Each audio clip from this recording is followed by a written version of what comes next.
Good afternoon, everybody. Welcome to all of you for my third annual town hall meeting. Clearly, this meeting is a little bit different than my previous two, as we have approximately 500 members who are viewing this from the GoToWebinar platform.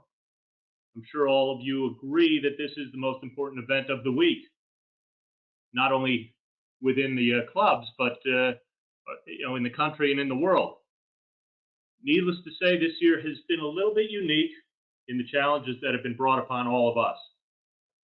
The COVID-19 pandemic has been so powerful that it even broke me. For 2 years, I've been asked by members and staff during the first 2 years to lose the jacket and tie because we're in the South and it's more relaxed. And it took the pandemic and social distancing to finally get me to relax my own dress code. In all seriousness, this is a disease that has affected all of us, directly and indirectly. I truly wish all of you, your families and friends, to stay healthy and safe, something that's easier said than done. As in the past, my agenda for this meeting will begin with some of those that I want to thank. I have a few apologies, though I'm sure I'll be missing quite a few more. I'll state some of my personal goals relative to the clubs. I'll review the survey results with a comparison to each of the past 2 years. I'll go over this past year relative to all of our amenities and services, leading into a look towards 2021 in all of our areas. I'll then touch on the several membership and programming changes for 2021 and show a comparison to some of the competitive set for golf, amenities, and the prices, including dining. At any time during the meeting, you will have the ability to ask questions by typing them in, and my assistant, Dave Flinchbaugh, will receive them. And at the end, I'll answer questions that have not been discussed earlier. If your question does not get asked, we will reach out to you personally with an answer. Okay, to start, I have a few thank yous to those who helped to make the clubs a special place. First, and most importantly, the membership. To all of you, your support, your suggestions, observations, and feedback are all so very helpful to me and to our team. I really do my best to listen, and with more than 6,000 members, which includes spouses, you can imagine the number of emails I get, particularly after one of my update letters gets emailed to you. This past year of COVID, I did my best to update you every 2 to 3 weeks. And after each one of those updates, I received upwards of 100+ emails with support, questions, and suggestions. I really did try to answer them all, and if I hadn't, it was more of an oversight with no intent to ignore. I also try to be as honest and transparent as possible with my answers, even though sometimes my answer may not be exactly what you want to hear, but I trust that you'll appreciate my honesty in appeasing you, or instead of appeasing you and then not being able to deliver. Interestingly enough, with COVID, virtually every decision that gets made has impacted each and every one of you in some way. Some positively and some negatively, so the emails that I get are so wide-ranging. I will say that so many of the emails that have come to me have been supportive to what the entire team of associates has done during these challenging times. I cannot say enough how great this membership is when it comes to stepping up and helping others. Early in the year, when the pandemic was at its then peak, and I reached out to you on behalf of other members to assist our associates with a relief fund, more than $100,000 was raised to be distributed to all of our hourly associates. When we scheduled the Cattail Classic this past month to raise funds for the Troon Cares Associates Fund, we sold out all 3 tournaments and raised in excess of $10,000 to help Troon associates impacted by the pandemic. Currently, and still with several weeks remaining to donate, we've already raised 20% more than last year same time for the Associates Holiday Fund. Thank you for all you do. Our committees. They help guide us as a management team, and they too take feedback from the members and try to get a pulse of the membership. In fact, there are plenty of times that we ask the committee members to ask friends and acquaintances for feedback on a particular issue as we work to make an educated and informed decision. Believe it or not, there are even times when we make a decision and then we back off of that decision. The advisory committee is chaired by Barry Barnett, and is comprised of each of the 3 committee chairs. Sport by Scott Hettinger, House Committee by Missy Timko, and the Golf Committee by Rich Fisk. And 2 other members of each committee also serve on the advisory. You can see from the slide the different members of the advisory committee, and then the various committee members themselves. Meetings are normally held every month for all 3 committees, with advisory and executive alternating months. The executive committee is comprised of the committee chairs, POA President Jerry Iverson, myself, and Dave Flinchbaugh, my assistant. Minutes for these meetings can be viewed on the club's website. A huge thank you to Troon Associates. Again, this year has never been seen in our lifetimes. During our normal peak season, we employ roughly 300 associates. Finding quality staff is a challenge in itself, and perhaps one of our greatest challenges. I feel thankful and fortunate to have the team and the family of staff that we have. Commitment, loyalty, dedication, and hard work that they have exhibited this past year has been remarkable. They've done everything we've asked of them, particularly when it comes to keeping you, the members, and the associates safe. It has not been easy at all, risking exposure to others and themselves, but they have stepped up like they never have before. They truly make or break the success of our operations, and they are a huge reason for the positive results in our survey. They are so much a part of what makes the clubs at St. James so special, and I can assure you that their efforts are greatly appreciated. My management team. I said it last year and I'll say it again. I'm so fortunate to have taken on my position with such a professional and qualified management team in place. It's not that common in the club management world for there to be so little turnover in the management team during the first 3 years since I've taken over. I give them tremendous credit for adapting to my management style and performing as well as they do. So special thanks to Dave Flinchbaugh, my assistant, who guides and gives me every bit of background on any issue that comes my way. He's been here for 15 years. Our Director of Agronomy, Dustin Strickland, who's now in his 3rd year. Our Director of Golf, KJ, Dave Shiomi, who's been here 22 years. Director of Food and Beverage, Lindsay Krause, who's been here for 12 years. Our Executive Chef, Pete Holderide, who's finishing up his 2nd year. Our Membership Directors, Becky Jones, who's been here 26 years, and Chantel Piagione, who's now in her 3rd year. And last, our newest addition to the executive management team is our controller, Tammy Stevens. She's been with us for 16 years, but just last month, she was promoted to controller after stepping forward in an interim role for nearly 8 months, and she truly earned her promotion. Thank you all for helping to make my job easier and doing so during a year that could make anyone lose their hair or turn it gray. Troon Corporate. Troon is the largest club management company for good reason. They really are that good. The expertise, the support, and the resources that they provide is huge. Honestly, we would not be able to do everything we do without all of that support. Troon's Executive Vice President and COO, Bruce Glasgow, who helped to orchestrate the purchase in February of 2018, is my boss, and he provides tremendous support. And during the past year, on multiple occasions, we have called upon corporate specialists in agronomy, course design, finance, insurance, IT, F&B, membership, and marketing. All very helpful. And this past year, again, very different than any years past. I cannot imagine being able to operate as smoothly, and keep in mind, smoothly is a very relative term. But we couldn't have done that without the help of Troon Corporate. Since COVID began, we've had weekly conference calls with about 10 corporate execs from literally around the world, led by Bruce.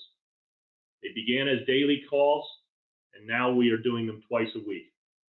The topics each week range from COVID, which is always how it starts, but how to handle cases, purchasing personal protective equipment and supplies, ideas that are working at other places, social unrest, political unrest, and the list goes on. On to my apologies. The weather. Every year, it can still get pointed to me. Since my arrival, we've now endured 3 hurricanes, with the most recent Hurricane Isaias this past August. Thankfully, the damage was light relative to Florence 2 years ago, but it was enough to give us a scare, and it cost us close to $100,000. But yes, again, I will take the blame. Fire. We do seem to experience everything here at St. James. Wind and rain, sure.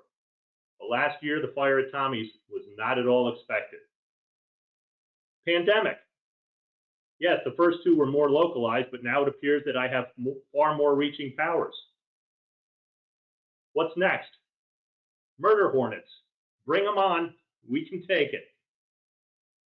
And lastly, I have to give my Eagles a shout out because they made it in my first two meetings, so I can't leave them out this year, particularly since they are in first place and after Sunday night's rout of Dallas. But I'm sorry that anyone who's a fan of a team in the NFC East has to watch the dreadful games that they play every week. That said, one team does have to win in that division. No reason it won't be my Eagles. Goals. My goals are not that different than what I stated a year ago. I want to provide good communication to you, the members, with complete honesty and transparency. I try to do this through the regular emails, as mentioned earlier, this year every 2 to 3 weeks, and through our weekly departmental updates, one per day, with golf, food and beverage, events, racket, sports, and fitness. And at a certain point during the year, fitness updates were going out every day. I think those have gotten cut back to 2 to 3 a week.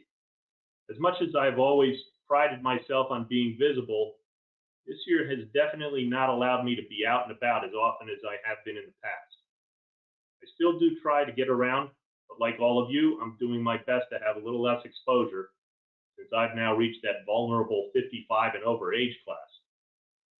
I do my best to create a positive atmosphere among our associates, feeling that it all starts with me and it filters down. I still do my best to get to all of the clubhouses on a regular basis to touch base with the managers, chefs, golf pros, and the staff there. Again, perhaps not quite as often, but still each week. One of management's goals is to build a winning team and to create growth potential for our associates, whether it be within the clubs or within Troon.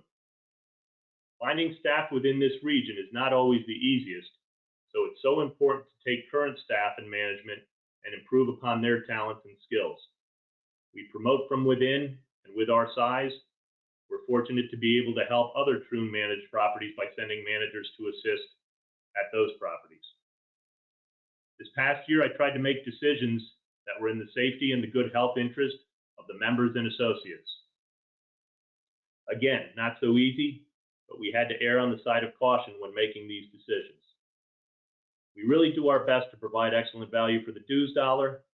This too came into question as COVID forced the state government to restrict amenities and capacities. Even with those restrictions, we really worked hard to be creative and provide a variety of events for all of our wide range of demographics. Lastly, I continue to work closely with the POA and with the town to provide the best experience possible for members and residents. Jerry Iverson, president of the POA, Mayor Gene Toner, and Dan Kingsbury, who represents the developer, have been great to work with. Okay, on to 2021 action items from the 2020 membership survey. Number 1, and no doubt most important in your eyes and our eyes, get Tommy's reopened. I will touch on Tommy's in a moment, and yes, I do know how important this topic is. Number 2, complete the pickleball courts. This too I will touch on shortly to give an update on their status. Continuing the pool reservation system, completing the tee project that began this past year, improving the landscaping around the clubs and our amenities, improving food and beverage consistency, improving clubhouse decor, with members and founders mentioned more often than the other two, continuing the exercise walking on the golf courses, improving tee time availability, allowing guests soon. This one, as mentioned before, we have made decisions that have erred on the side of caution and in the interest of the members' good health and safety. I'd love to sit here and say we will allow guests again on January 1st, but I can't yet. That is a goal, a time that I had in my own mind, but with cases as high as they are again, that has become very uncertain. Not only do health and safety factor into this decision, but based on the higher demand with everyone within the gates, I will not run the risk of having guests take fitness or time slots or swim time slots, tea times, or dinner reservations away from our dues paying members. Extending the food and beverage minimum. This we have done and promoted. I'll touch on that again later. Increasing or expanding our amenities. And lastly, maintaining COVID protocols with an interest on the members and the associates' safety and health. Just to give you an idea of some of the things that we've done during COVID, here are some of the statistics. We spray and disinfect every building and outdoor amenity every other day. Since June 1st, we've spent over 360 man hours and $9,000 in supplies for this one process. We have purchased over 8,000 masks. We do have them available in all of the clubhouses if you do not have one when entering. 12,000 gloves and 300 gallons of disinfectant. We've purchased over 60 gallons of hand sanitizer, and our total sanitation and safety purchases since March 1st have been just under $50,000. On to the survey results. Oh, actually, the one item that I did not mention with the COVID is we purchased dividers for all 300 carts at a cost of approximately $17,000. Survey results. It may be tough to read for you with the small type, but I'll summarize as best I can. It's hard to believe, but this year we had exactly 3,300 surveys completed. This is an enormous number, as it represents nearly half of our 7,000 possible surveys. It is approximately 800 more than last year, representing an increase of 35%, which was an all-time high last year, and it's nearly 1,500 more than in 2018. That in itself is an increase of more than 80%. I think that's terrific. It shows me that you, the membership, care, and you share your thoughts on how we're performing. That's important to how we can get better. Thanks to Dave for reading all the survey comments and compiling them in summary form so that we can distribute to our management team and we can take action. As in the past, resident members represented roughly 90% of the surveys completed.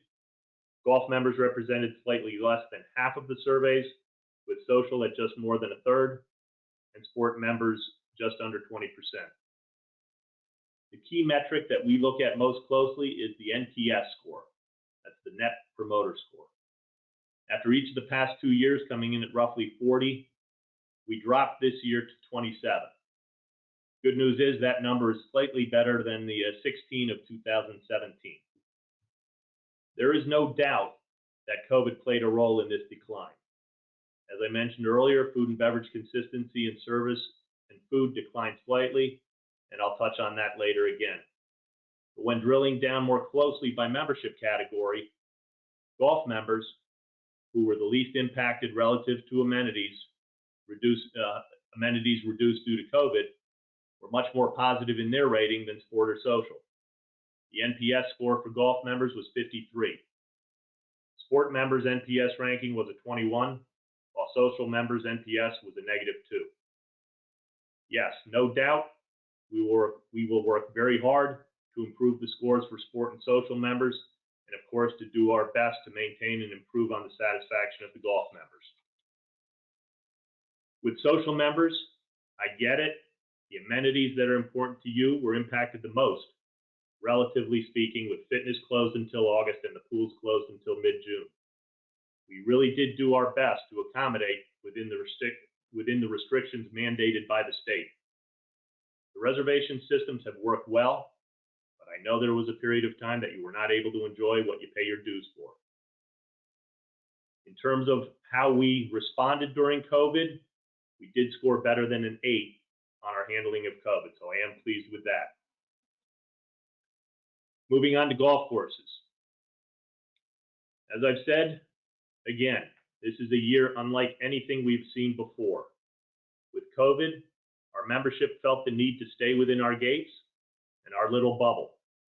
Travel restrictions and no guests played a part in everyone staying.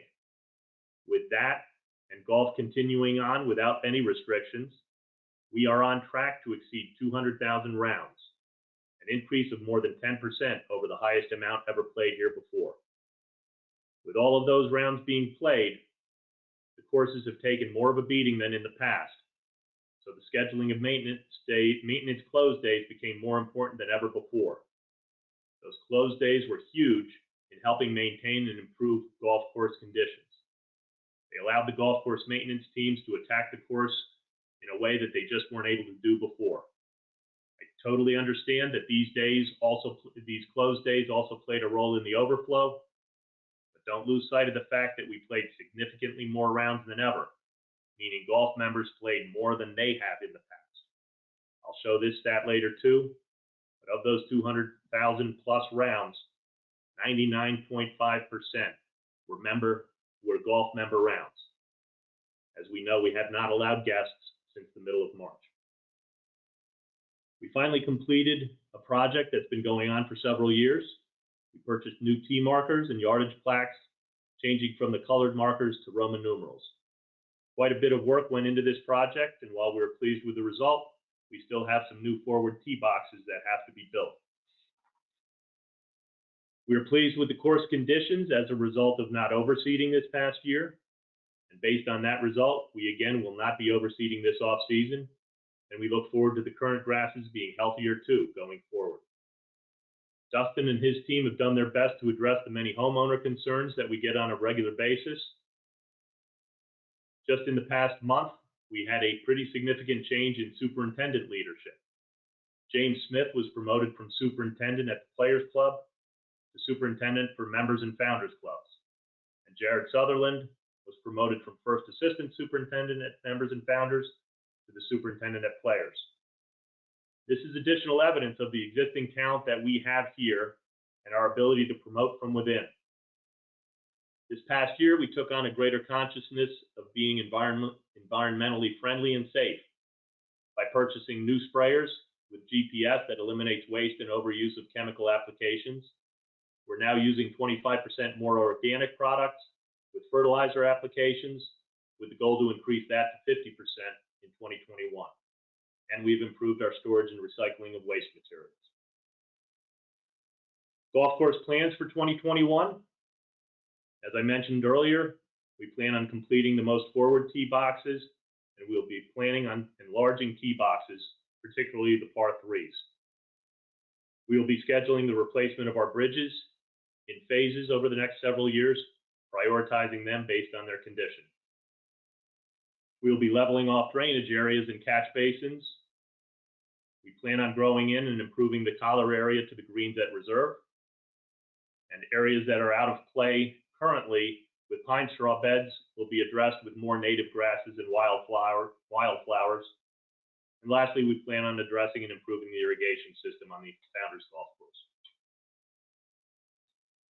2020 golf operations. First, I want to congratulate our 2020 men's and women's club champions, Kurt Thompson and Carol Davies, and our senior men's and women's champions, Sue Sinclair and Jim Wells. Not surprisingly, we had more tournament participation than ever before, as pretty much all of our tournaments went from single day to 2-day, with some even becoming 3-day events. Kudos to Lee Doron for his managing the tournaments, and to the golf and tournament committee and the handicap committees for their oversight. Not a small task with the numbers that we did. In all, we had over 2,000 entries to all of these events. We have one more tournament this season with the Nicklaus Cup at Reserve next weekend. And again, the event is sold out over 2 days. And the match play finals are also this weekend. This year, the USGA initiated the new GIN handicap system that we instituted along with working with the Carolina Golf Association to re-handicap our golf course with new handicap allocations for each of the holes. We realize this is a pretty big change and it has generated some questions. We've spoken to representatives from the CGA and confirmed that the new hole handicap allocations are correct. This will continue to be monitored closely with the golf committee and the handicap committee. With COVID, we had to make one big change on how we hold demo days. Instead of having a big demo day with all of the vendors participating to showcase their clubs, we chose to do demo days with each individual manufacturer. This was hugely successful as they all sold out with reservations taken.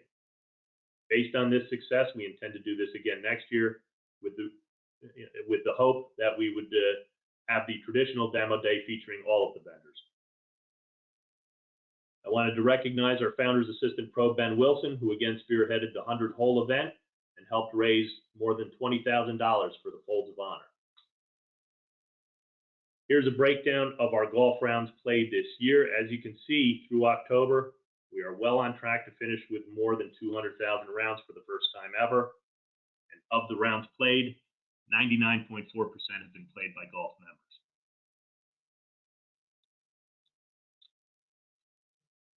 Excuse me. 2021 golf operations.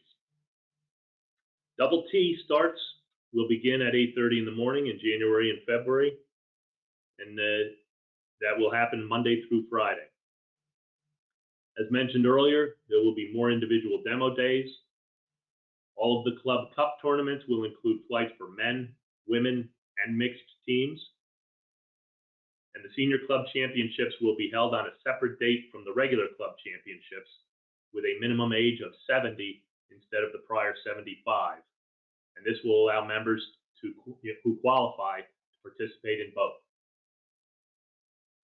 2020 F&B operations. Obviously, here too, COVID had a significant impact on the food and beverage operations this year, resulting in quite a bit of reacting on the fly with the mandated capacity restrictions. We were forced into providing curbside takeout from the beginning of COVID restrictions, and even as restrictions were relaxed, takeout still represents the majority of our business. We anticipate takeout to continue as COVID concerns continue. Earlier, I stated that providing consistency in food and beverage service and quality is a major goal of mine and our team. We did see a slight decline in food and beverage satisfaction ratings on the survey, and I will say that takeout makes providing consistency an even greater challenge than it was before COVID. With takeout, we only get one chance to get it right. If something is not quite right, wrong side, wrong vegetable, wrong temperature, it is really wrong with very little to no chance to send it back and get it right. Also, we lose control of that meal when it leaves the clubhouse. Things mix together in the takeout in the container, and that we are addressing. Depending on where you live or how fast you drive, the hot food becomes warm food with the need to reheat, which can and will also impact the food that you ordered. Some of the foods that are ordered don't reheat or travel as well. And again, I'm not saying we're perfect because we're not, but I am saying that it is harder to please with the takeout food. One program that we implemented was a new mobile app to assist with online ordering. Soon after the COVID restrictions began, we initiated Groceries to Go and Reserve and Serve. With the Groceries to Go, we have served over 2,500 orders and more than 400 of the Reserve and Serve. I'm pleased to announce that with the new year, 2021, we will be bringing back Groceries to Go, likely on an every other week order basis. During the restrictions, we set up the Reserve and Members Club with satellite lunch and beverage stations at each. I will say that the highlight of 2020 food and beverage was the Slider Provider, our new food truck. The menu has been very well received, and we rolled it out with an 11-day, 8-stop tour of the clubs. Currently, we are serving approximately 55 covers per day at different spots, mostly at Seaside and the Marina. Social events, or I should say the not-so-social events. This is really where we had to get creative during the pandemic restrictions. We still held some of our traditional events and we came up with some new ones, but they were all curbside takeout. You can see many of the events that we held this past year with the number of members who participated. Thanksgiving is upcoming and we currently have a record number of orders placed with 128, with smaller packages available being the biggest difference. When we finally were able to have small groups dine in, we hosted 2 chefs' tables, introducing our chefs to about 40 members on 3 different nights, 2 nights at Reserve and 1 night here at Founders. And we've recently resumed beer club and wine club in-house events after doing them by takeout for the first months after COVID began. 2021 food and beverage. Okay, hope you're sitting down because this is what everybody wants to know and hear. The reopening of Tommy's. Believe it or not, and I've sat in this office for 3 years taking pride in being honest and transparent, I'm going to do the same right now. I'm as frustrated as all of you. I understand and appreciate how important Tommy's restaurant is to our membership and the community. It is just as important to Troon and the clubs. Tommy's was the most popular restaurant in St. James, serving breakfast, lunch, and dinner 7 days per week on the water, nearly 365 days per year. I get it. I also understand that the perception is reality, and it's taken far too long to see any progress. Not acceptable, and it's frustrating for everybody. Troon, I are the face of this delay because we manage the restaurant and the clubs. I'll tell you that we're not blameless in this delay, as the finalization of the architectural plans for the new and improved design took longer than they should have. And yes, COVID played a part in this delay, as did insurance settlements with 3 different parties. But nobody wants to hear excuses, and again, I get it. While we do manage Tommy's, we do not own Tommy's. The Wright family, children of the St. James founder Homer Wright, owns Tommy's. They own Tommy's. And they've had their own fair share of challenges in making any progress.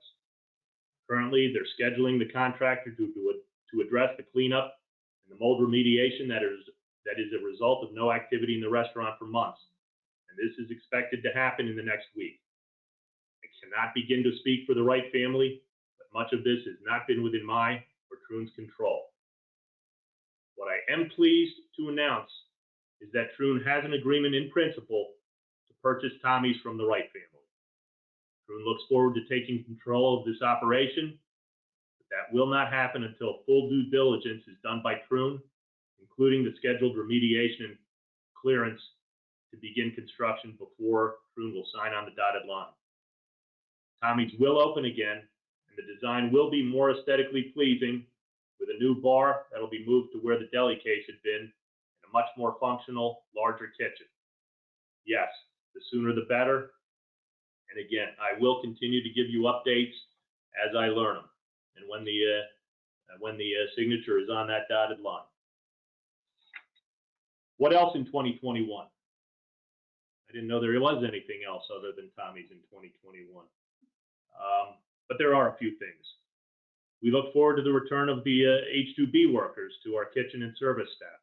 2 years ago, we had 12 of them, and we'll look forward to getting 12 of them again, with the assumption that COVID doesn't go away, but COVID is controlled better than it is now. We will continue to add a variety of events, both takeout and dine-in, with a chef's table featuring Jason Talbot, our chef at Members Club. And by the way, we have heard really good things about his dinner menu that was initiated about 3 weeks ago. We do look forward to improving our takeout with new containers and bags. We will have the slider provider for an entire year, and we will be able to use it for neighborhood groups and special occasions. Staff training and improved consistency will again be a top priority. As mentioned earlier, groceries to go will return, particularly with COVID still a large concern in our vulnerable community.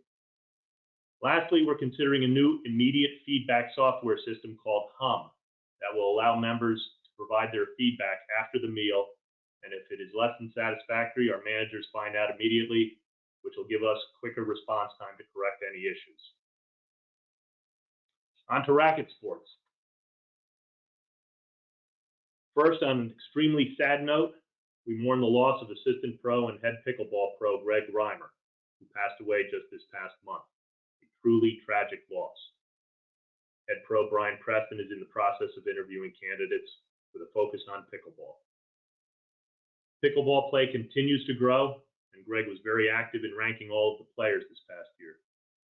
Construction on the courts is thankfully nearing the finish line, as the court surface should be completed within the next 2 weeks.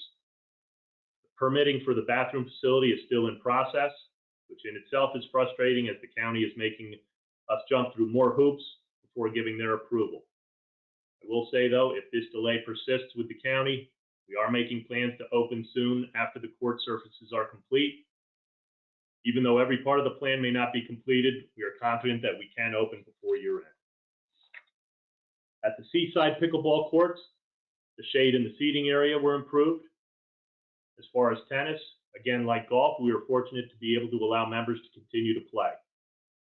The racket relay was held without the normal auctioning party afterwards, but the tennis players, like our entire membership, stepped up and raised more than $6,000 that was donated to the local food pantry. Courts at Players Sports Center were laser graded this past year. And lastly, the shade sail at Founders Club was finally installed. 2021 racket sports. Founders Club tennis courts are scheduled to be laser graded this coming year. While the pro doubles nights were canceled this past year due to COVID, we expect them to return next year, with the first one of the year being a tribute to Greg Reimer. Intramural play with tennis has been a huge success, and that will be continued with the hopes that the USTA and the BCTA matches return also. With the new pickleball courts, clinics and programming will be offered to the membership once daily demand is determined, and court signups are going to be handled in the same way as the tennis court signups. Engage Pickleball Camp has been scheduled for 3 days in March, and is already sold out with a wait list. So we are considering adding more court time to accommodate this demand.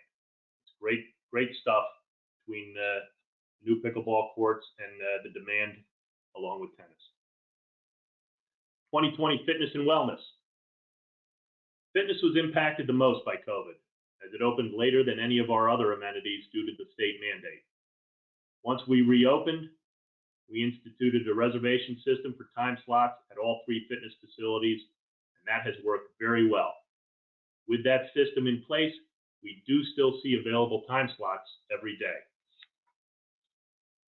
Immediately after the closure of the fitness centers, we began outdoor aerobic classes, and we were able to negotiate an arrangement with the POA to allow us to have classes at Woodlands. After an initial decision to stop the classes at the end of October, we heard the demand to continue the outdoor classes and have extended them through November. Thank you to the POA. We hosted numerous virtual training classes during the pandemic. From March to May, we averaged 15 live classes per week and 12 virtual classes. June through September, that was ramped up to 30 live classes and 14 virtual. And now we're averaging 50 live classes now that the centers are open again. It's great to see that class participation has grown each month, and beginning in November, we'll be offering more indoor aerobic classes. In the interest of fitness and getting people to the safety of the outdoors, we initiated an exercise walking program using the golf courses in the early evening. 2021 fitness and wellness. Obviously, there's some level of uncertainty when the restrictions will be lifted, but we do plan on scheduling smaller group clinics held by our trainers. Outdoor programming will continue with strength training, and more one-on-one programming using minimal equipment will be designed for individual members for full body workouts. Swimming pools. Our pools here at St. James and the clubs were one of the first to open in the state following the removal of the COVID restriction. With the opening, we implemented a new reservation system with time slots.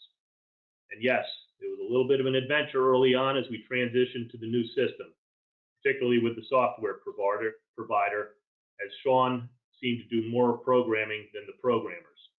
Huge thank you to Sean, our Director of Athletics, for his work through all of these challenges. With fitness centers closed for a period, there was an incredible interest and increase in lap swimming. It was quite the season, and again, very different than anything we've seen before, and one we sure don't hope to see again. But once it all settled, we do hope everybody enjoyed their time at the pools. For 2021, based on the success of the reservation system, we are considering using it again next year.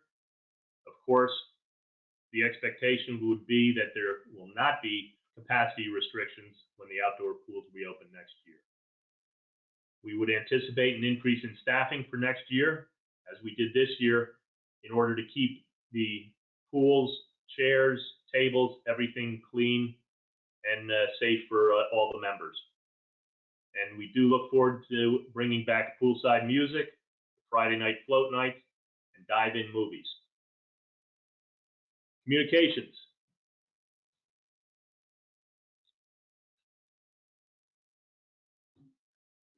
While we've had our pandemic restrictions in place for months, one area that was crucial to our success was our communications. Our Director of Communications, Kim Adams, did an awesome job this past year helping all of you and helping me provide improved communication.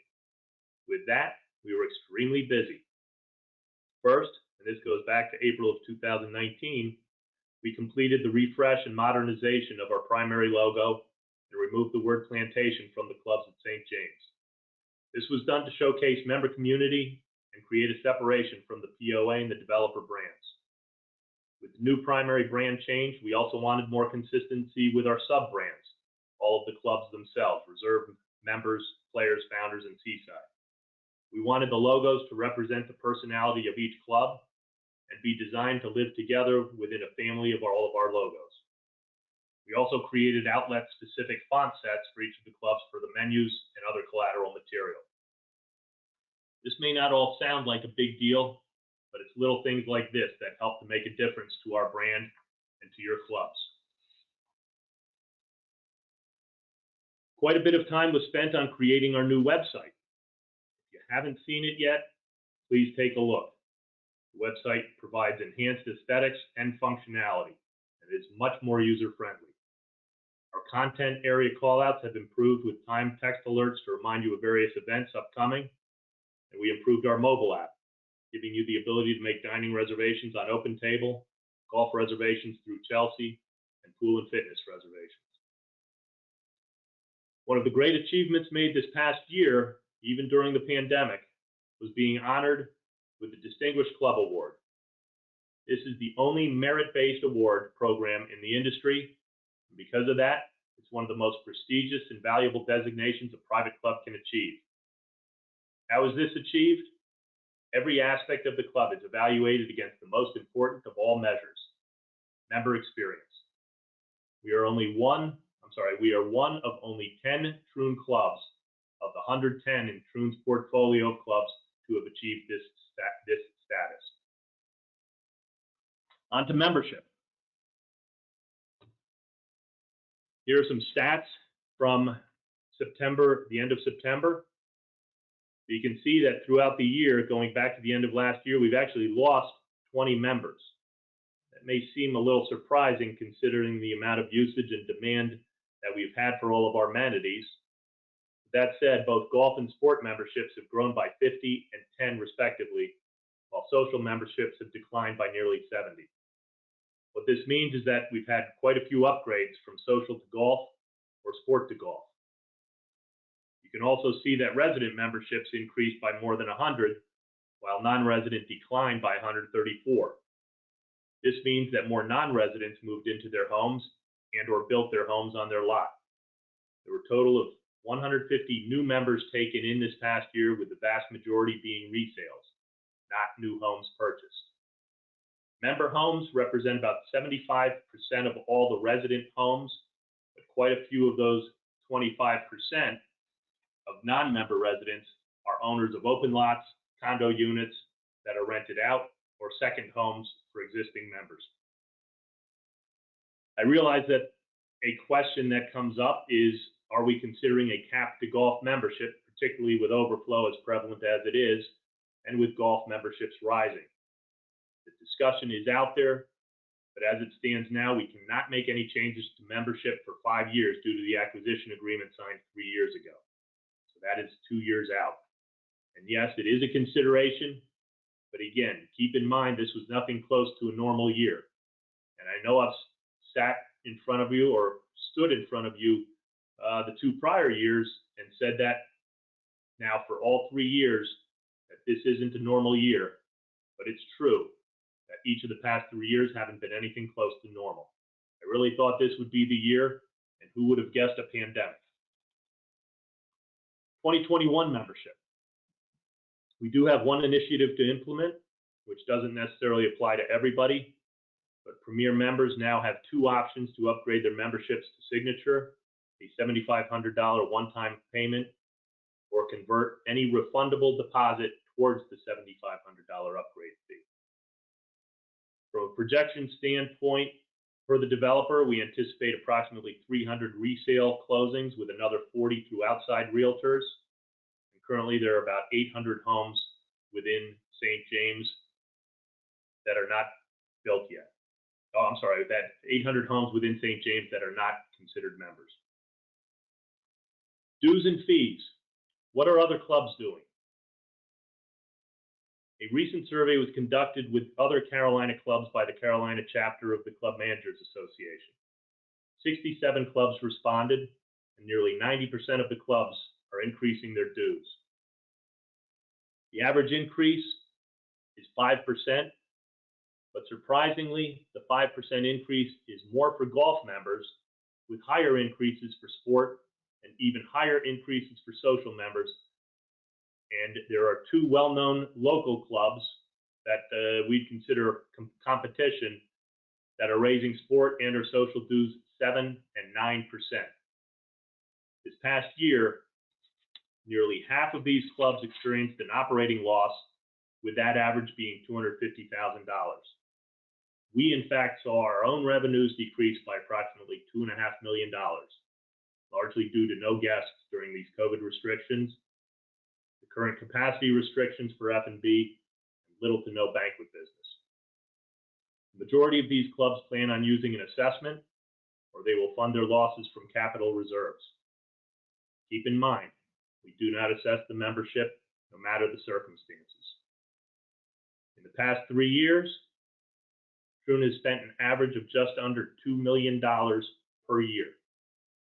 Examples of the projects that have been completed are new reserve greens, 8 new pickleball courts costing approximately $700,000, new golf carts at all 4 courses, new strength and cardio equipment at the Members Athletic Center, new pool furniture, new tees and markers, tennis shade sale at Founders, new golf course maintenance equipment, dehumidifier for the Members Athletic Center, and that's just to mention a few of the larger expenditures. Compare these significant expenditures to the 3 prior years when Troon did not own the clubs, and the average capital spend during those 3 years was just under $800,000. On average, Troon has spent more than $1 million per year than the prior 3 years prior to acquisition. With that, we will be implementing the following dues increases. Effective January 1, golf dues will increase by approximately 4% for most categories.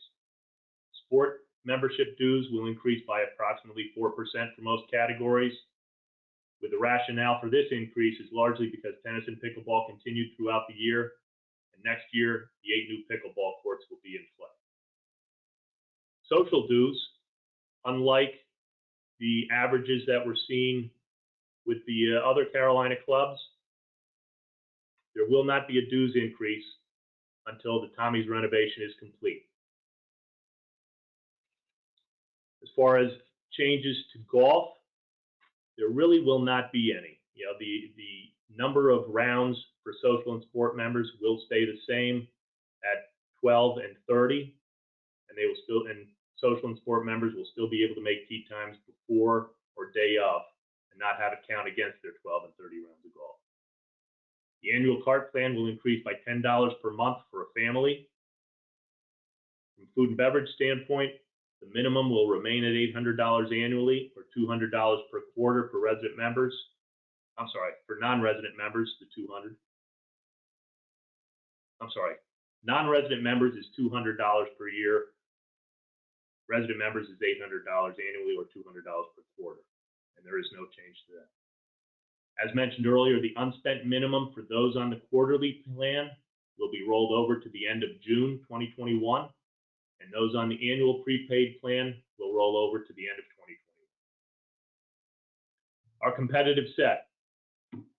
Each year, we take a close look at our dues and fee structure relative to that of some of the other club operations that are relatively close to us that offer somewhat similar amenities. What this shows is that relative to these other club operations, the value for the dues dollar here at the clubs is really pretty good and reasonable. This shows our dues and also the food and beverage minimum. We've also put together a comparison of our restaurant pricing for various dinner entrees relative to some of the area's restaurants: Joseph's, Mr. P's, Island Way, and Castucci's. Again, when you consider the discount for signature members of 10%, which is 90% of our members, Premier members do get a 5% discount. Our prices are more than reasonable. Keep in mind that we do change our menus several times per year, while the menus of some of the other local commercial restaurants have stayed the same for years. Again, I will contend that for what you get in terms of golf, tennis, fitness, pools, food and beverage, our prices are very reasonable. No, it wasn't an easy year at all with COVID, but we really did everything we could within the guidelines and the restrictions put upon us. Our priority was and will always be maintaining the health and safety of you, the members, and our associates. Lastly, you can see from an additional benefit standpoint, the True and Privé program, which is a tremendous benefit to the membership, and it's great to see that nearly half of our eligible members do take advantage. But that still means that many of you do not. If you're not aware, please contact us, and we can help fill you in on what this entails and the clubs that you can visit and play with pretty significant discounts. I can't speak to what their restrictions may be during COVID, but it is worth asking. Before I get to questions that have been sent in to Dave, I want to remind all of you that this presentation, along with the PowerPoint slideshow, will be emailed out by the end of day tomorrow, along with the new dues schedule for 2021. Questions?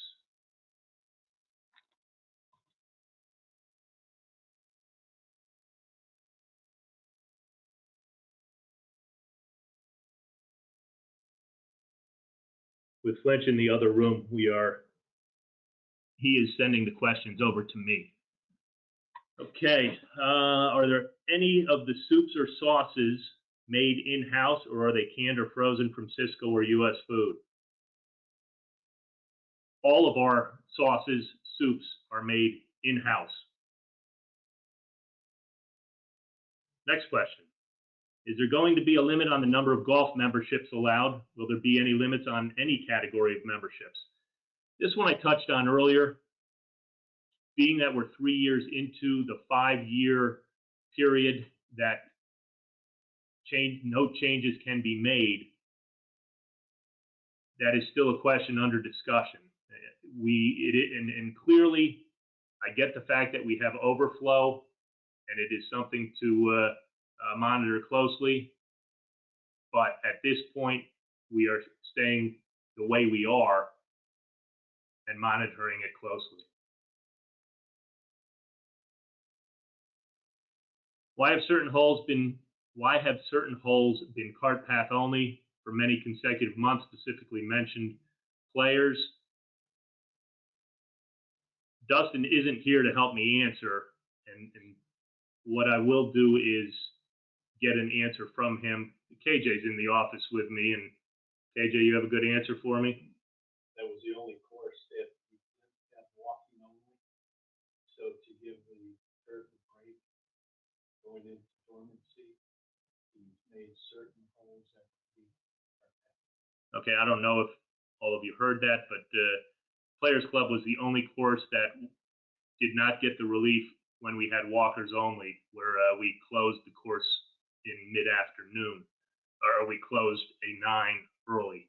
And because of that, because of the amount of play, we wound up taking some holes out just to, more for recovery type purposes to give them a break from the cart path traffic that they've gotten. Will we be focusing on upgrading the landscaping across facilities in general, also improving the areas between the resident properties that adjoin the golf courses? The short answer is yes. There is no doubt we saw mid-year our landscaping go in the wrong direction. We had our own challenges with staffing, but in the recent 2 months, we've been able to get more help, and we've been able to bring some of that landscaping and the aesthetics back. There is no doubt, and it has been made clear with management that if we see us falling behind, we will address it much sooner. As we've said, if we're falling behind, scream so we know, and if we have to bring help in from the outside and hire outside vendors, we will do that.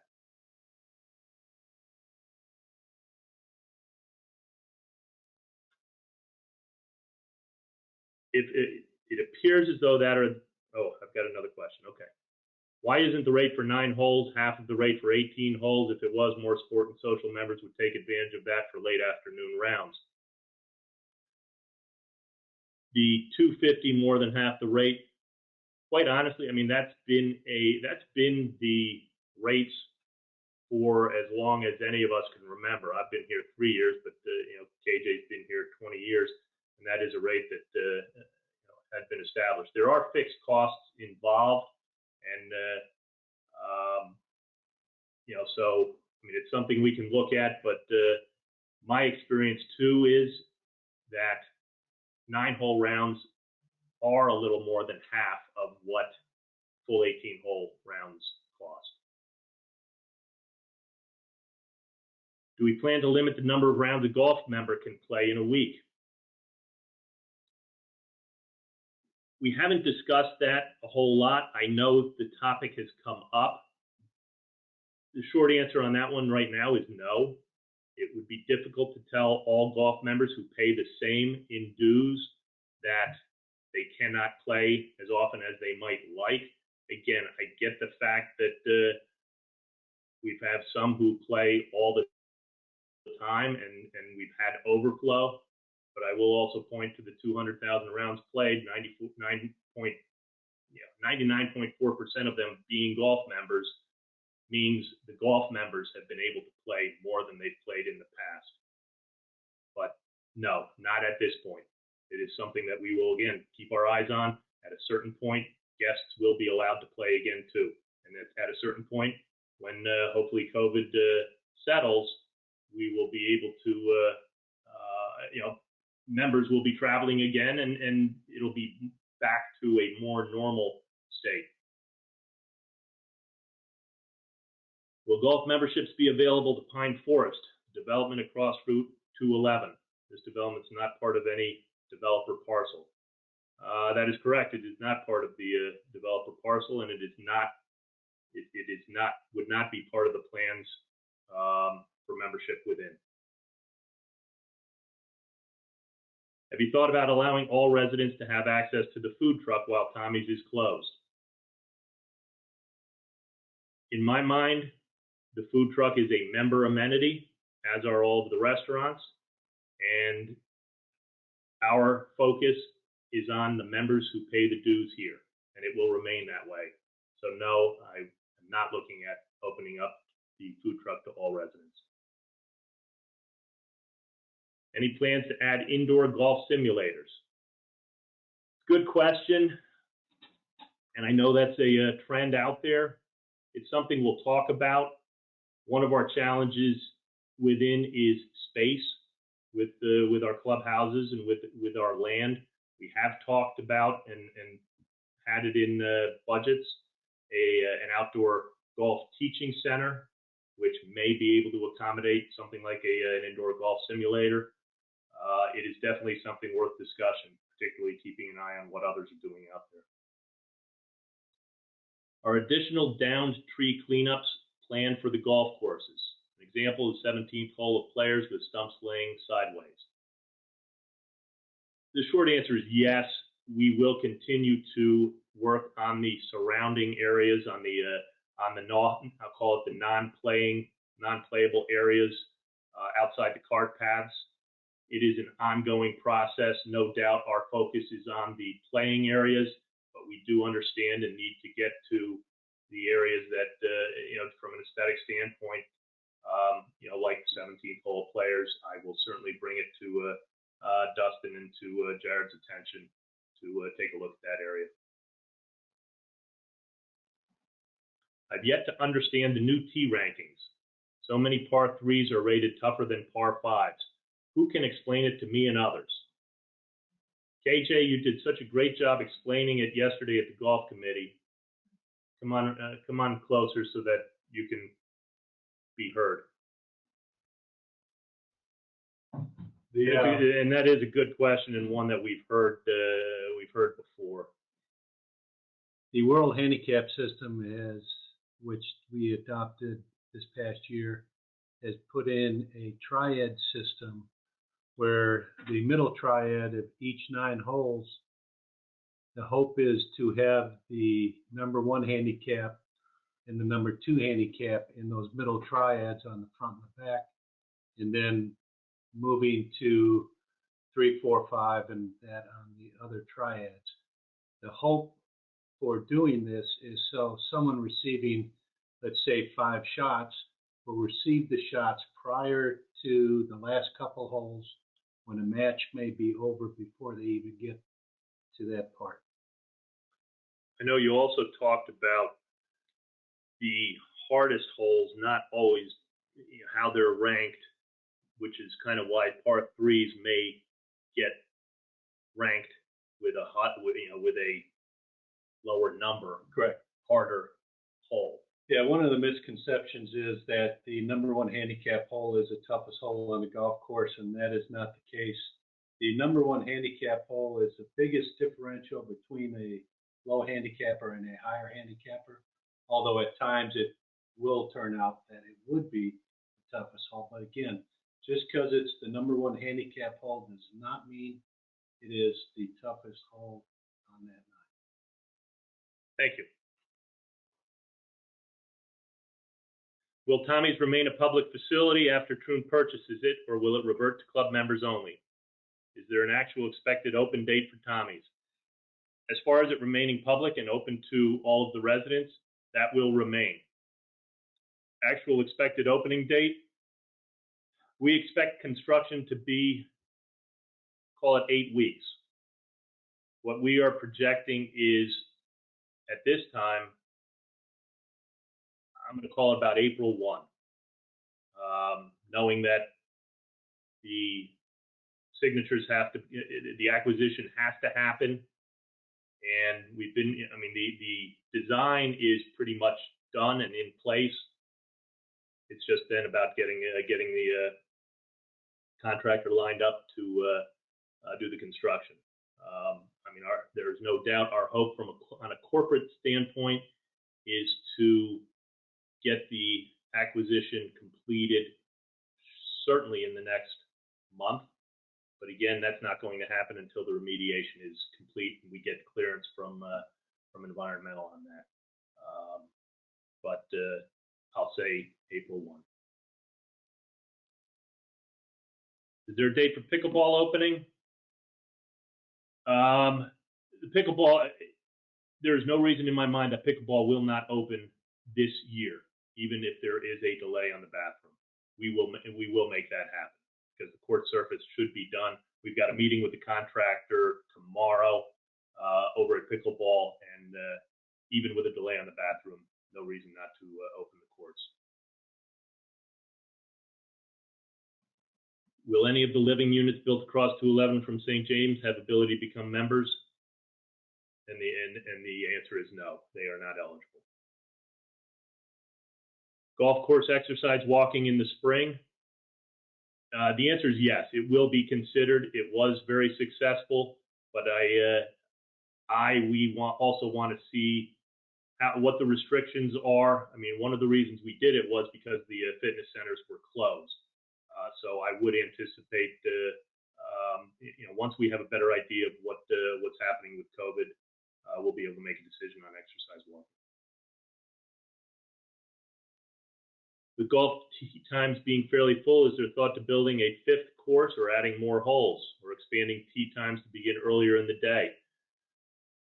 Again, I mean, there's not a whole lot much more time in starting. Expanding, going earlier is not viable because the golf course maintenance team has to be able to get out there and have time to cut grass and maintain the courses. From a 5th course, adding more holes, we don't have the land right now. It's just not something that that we have.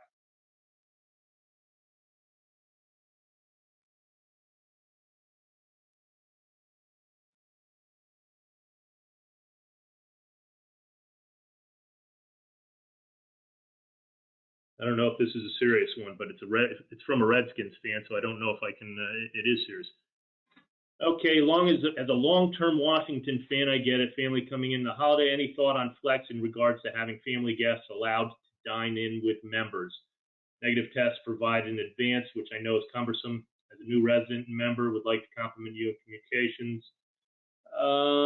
Compliments team, Bill. I thank you for all the accolades. It's something we talk about. I'd love to have. Yes, thank you, Lindsay, telling me to lose the tie and enjoy the more relaxed style. It is something we've talked about. I'd like to get there, with allowing guests for dining. We will talk about it more. Clearly, I don't want to take away reservations, from the members, but it also depends on how many people at a table, that kind of thing. We'll talk more about that as we also keep an eye on COVID.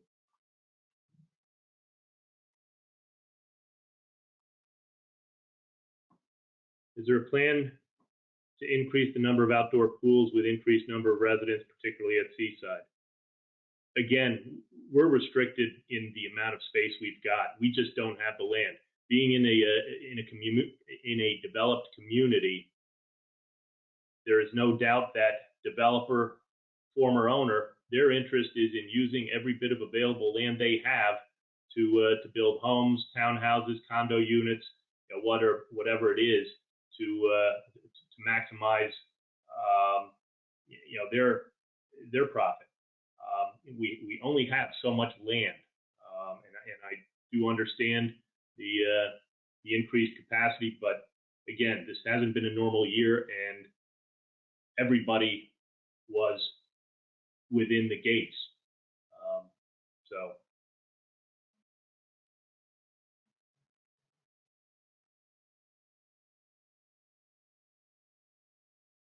Will times available for lap swimming be expanded? We talked about that at the sport committee yesterday, and we are looking at that, potentially expanding times in the afternoons. We're going to talk more with Sean to see if we can make that happen. Why will we continue pool reservation next summer if there are no longer restrictions and no limit on number of people at pools?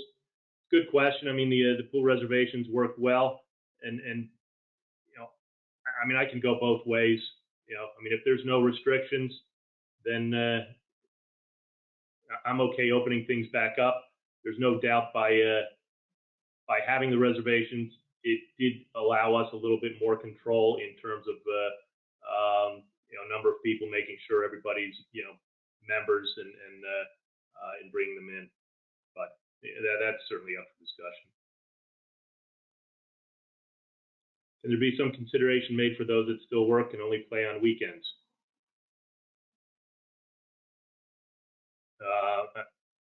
It's hard to understand exactly what the question is.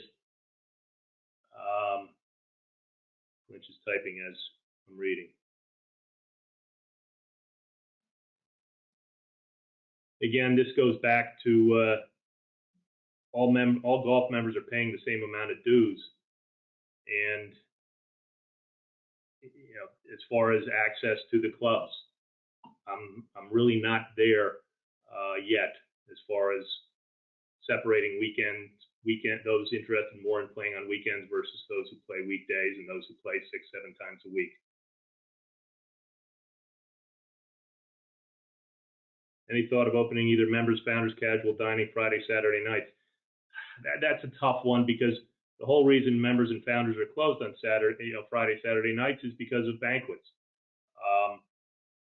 We've always aimed to have, call it 2 or 3, obviously with when Tommy's was in play, dining options each night.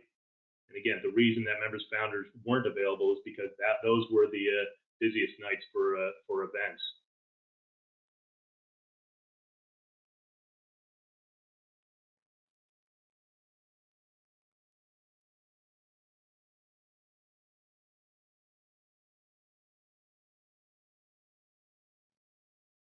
Any thought to making a down-home cooking menu options at all the restaurants, like dinner-type food, especially at Reserve, where only high-end dining options are only available? It's something to consider. A variety on the menu. Having some specials at times. It's difficult to. There's no doubt we also have all of our restaurants themed to some degree with a most casual to a most formal.